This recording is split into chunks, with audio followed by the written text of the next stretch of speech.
تعریف اللہ ہی کے لیے ہے جو آسمانوں اور زمین کا پیدا کرنے والا اور فرشتوں کو قاصد بنانے والا ہے، جن کے 2 2 اور 3 3 اور 4 4 پر ہیں۔ وہ اپنی مخلوقات میں جو چاہتا ہے بڑھاتا ہے، بے شک اللہ ہر چیز پر قادر ہے۔ اللہ جو لوگوں کے لیے اپنی رحمت کا دروازہ کھول دے تو کوئی اس کو بند کرنے والا نہیں، اور جو بند کر دے تو اس کے بعد کوئی اس کو کھولنے والا نہیں، اور وہ غالب ہے، حکمت والا ہے۔ لوگو، اللہ کے جو تم پر احسانات ہیں ان کو یاد کرو۔ کیا اللہ کے سوا کوئی اور خالق اور رازق ہے جو تم کو آسمان اور زمین سے رزق دے؟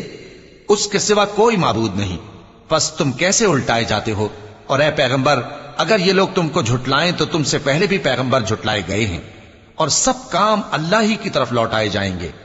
لوگو، اللہ کا وعدہ سچا ہے تو تم کو دنیا کی زندگی دھوکے میں نہ ڈال دے، اور نہ بڑا فریبی یعنی شیطان تمہیں اللہ کے نام سے فریب دے۔ شیطان تمہارا دشمن ہے، تم بھی